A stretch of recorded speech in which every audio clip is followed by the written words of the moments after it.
Hello everyone, welcome to Galaxy mind. সবাই কেমন আছেন? আশা করি সবাই খুব ভালো আছেন, সুস্থ আছেন। আমিও খুব ভালো আছি। তো আজকে আবার একটা নতুন ভিডিও স্টার্ট করছি। তো অনেক দিন থেকে ইচ্ছে ছিল এক টাইপের ফ্লাওয়ার ভাস বানানোর, যেটা আমি এক জায়গায় দেখেছিলাম, তো খুবই পছন্দ হয়েছিল আমার ওটা। কিন্তু আমি ভেবেছিলাম যে ওটাকে পারচেস না করে আমি যদি নিজে ট্রাই করি বাড়িতে বানানোর জন্য। তো সেটা ভাবতে ভাবতে যে কীভাবে বানানো যেতে পারে, তো আলটিমেটলি আমি ভাবলাম যে এত না ভেবে স্টার্ট করিয়ে দিই যে কীভাবে বানানো যায়। তো তখন হয়তো আইডিয়া চলে আসতে পারে। তো আলটিমেটলি আমার ওটা বানানো কমপ্লিটও হয়েছে, আর মানে আমার খুব পছন্দও হয়েছে। তো আপনারাও পুরো ভিডিওটা দেখতে থাকুন। যদি ভিডিওটি ভালো লেগে থাকে তাহলে অবশ্যই লাইক, কমেন্ট আর শেয়ার করতে ভুলবেন না। আর এখনও যারা গ্যালাক্সি মাইন্ড চ্যানেলটিকে সাবস্ক্রাইব করেনি তারা অবশ্যই তাড়াতাড়ি সাবস্ক্রাইব করে নিন, নইলে কিন্তু অনেক কিছু নতুন নতুন আইডিয়া মিস হয়ে যেতে পারে। তো চলুন শুরু করা যাক।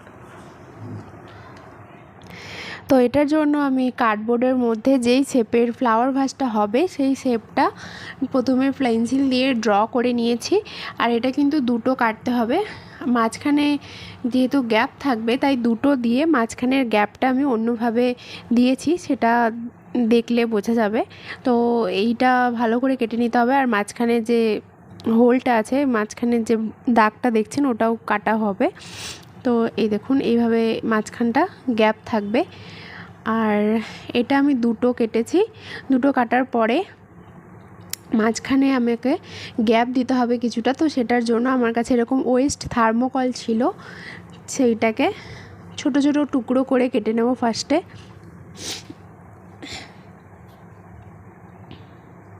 থার্মোকল দিয়ে কিছু কাজ করলে প্রচণ্ড ঘর নোংরা হয়ে যায়, ভালো লাগে না একদম পরিষ্কার করতে, উড়ে উড়ে সব চলে যায় এদিক ওদিক সেদিক।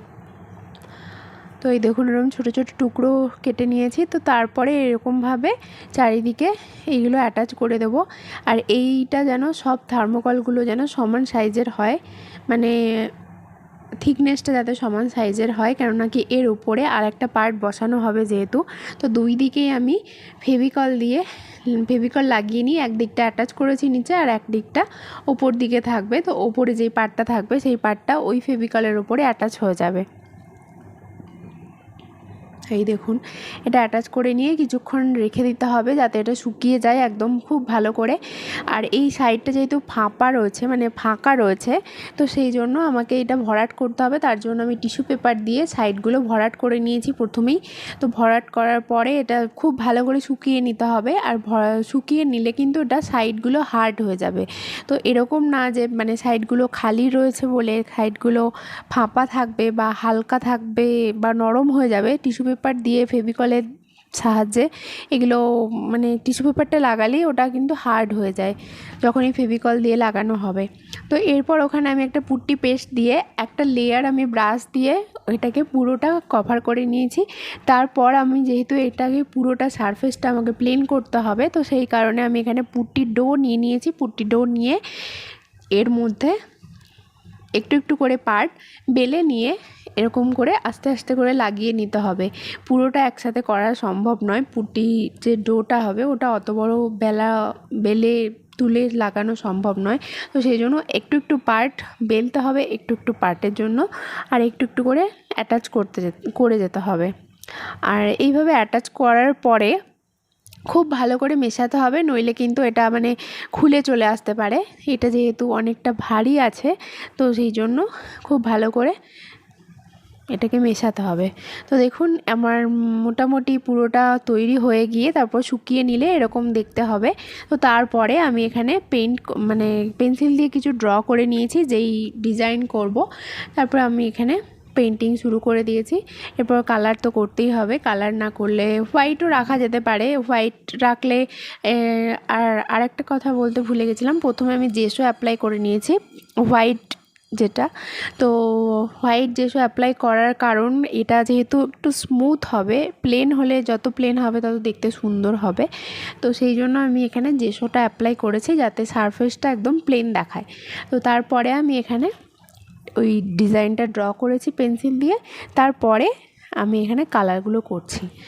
তো এইভাবে পুরোটা কালার করে নেব আস্তে আস্তে।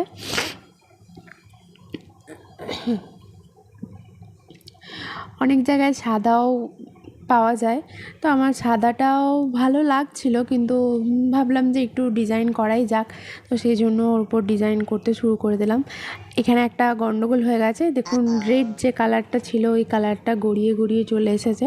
তো ওটা মেকআপ করার জন্য আমি ওর উপর দিয়ে পেন্ট করে দেবো। আপনারা চাইলে ওর উপর জেসো অ্যাপ্লাই করে তারপর করতে পারেন, হোয়াইট করে তারপর আবার করতে পারেন, কিন্তু আমি অত খাটতে চাইছিলাম না, তো সেই জন্য আমি ওখানটা কিছু করিনি, ওর উপর দিয়েই কালার করে দিয়েছি।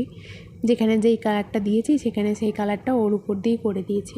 আলটিমেটলি লাস্টে যখন ফিনিশিং হবে তখন কিন্তু ওটা অতটা চোখে পড়বে না। এখন এটা যেহেতু হোয়াইট হোয়াইট রয়েছে পুরো পোর্শনটা, সেই জন্য অতটা বেশি চোখে লাগছে। আর এখানে আমি একটা সুন্দর ব্লু কালার দিতে চেয়েছিলাম, কিন্তু সেই কালারটা অ্যাকচুয়ালি একটা কালার বেশি পড়ে গেছিলো বলে সেই কালারটা নষ্ট হয়ে যাবে বলে আমাকে এই কালারটা তৈরি হয়ে গেছে, তো এটাই আমাকে দিতে হয়েছিল। তারপরে আমি একটা অন্য ব্লু কালার এর মধ্যে পরে দিয়ে দেবো ভেবে রেখেছি। তো এখন আপাতত এই ব্লু কালারটাই, এটা একটু গ্রেইশ ব্লু টাইপের, তো এই ব্লু কালারটাই আমি এখানে অ্যাড করেছি। কিন্তু এই কালারটা আমার খুব একটা পছন্দ হয়নি, যেহেতু কালারটা নষ্ট হয়ে যাবে, সব কিছু তো নষ্ট করা যায় না, তো কালারটা নষ্ট হয়ে যাবে বলে ওর মধ্যেই আমি কালারটা অ্যাড করে এই কালারটা এসে গেছে। তো এরপর এই প্যাটার্নগুলো তৈরি করে নেওয়ার পর এরপর ব্ল্যাক দিয়ে এখানে ডিটেলস অ্যাড করব, বর্ডার অ্যাড করব।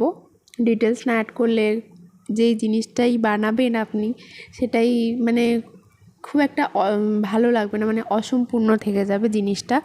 আর যখনই ডিটেলস অ্যাড করবেন তখনই দেখবেন যে যাই বানান না কেন আপনি সেটা অনেকটা ফুটে ওঠে। তো তার জন্য ডিটেলস অবশ্যই দিতে হবে, আর বর্ডারও যেখানে যেখানে দরকার সেখানে সেখানে বর্ডার তো দিতেই হবে। এই সব ডিজাইনের ক্ষেত্রে বর্ডার দিলে জিনিসটা বেশি ফুটে ওঠে। আর এমনি ড্রয়িংয়ের ক্ষেত্রে সব জায়গায় বর্ডার দেওয়া যায় না, যেখানে যেখানে দরকার হয় সেখানে সেখানে বর্ডার দিতে হয়, কিন্তু এমনি প্যাটার্ন ডিজাইন বা এই টাইপের ডিজাইনের ক্ষেত্রে বর্ডার দিলে দেখতে ভালো লাগে জিনিসটা। তো এই দেখুন আমার তৈরি হয়ে গেছে অনেকটাই। এরপর আমি বলেছিলাম না যে পরে আমি একটা অন্য ব্লু কালার অ্যাড করে নেব, তো সেই জন্য আমি এখানে অন্য একটা ব্লু কালার, এটা আগের যে পেন্টগুলো করেছিলাম সেগুলো আমি সব অ্যাক্রিলিক কালার দিয়ে করেছিলাম, আর এটা আমার চক পেন্ট। তো চক পেন্টটা কী হয়, অত বেশি অ্যাক্রিলিক কালারের মতো গ্লজি হয় না, চক পেন্টটা একটু ম্যাট ফিনিশ হয়, তো সেই জন্য আমি ওটা দিতে চাইছিলাম না। কিন্তু যেহেতু আমার কাছে অ্যাক্রিলিক কালারে ওই কালারটা ছিল না, আমাকে মিক্স করেই তৈরি করতে হতো, তাই জন্য আমি এই কালারটা ইউজ করলাম। তো তারপরে দেখলাম খারাপ সেরকম লাগছে না, ভালোই লাগছে। তো আরও একটু কালারফুল হয়ে গেছে জিনিসটা। আর আমার তো কালারফুল জিনিস বানাতে বা ঘরে সাজাতে আরও বেশি ভালো লাগে, তো সব জায়গাতেই মনে হয় কালার দিয়ে ভর্তি করে দিই, তো তাই জন্যই আমি কালারফুল জিনিসই বানাই সব সময়। সব কিছুতেই আমি কালারফুলই বানানোর চেষ্টা করি, আমার ওটাতে স্যাটিসফ্যাকশান লাগে, যে আমার খুব ভালো লাগে আর কি, তো তাই জন্যই কালারফুলই থাকে। যাই হোক, কেমন হয়েছে ফুলদানিটা তো কমেন্ট করে অবশ্যই জানাবেন। যদি ভালো লেগে থাকে তাহলে অবশ্যই লাইক করে দেবেন একটা। আজকের মতো এই পর্যন্তই ভিডিওটা এখানেই শেষ করছি, আবার দেখা হবে পরবর্তী কোনো ভিডিওতে। টাটা।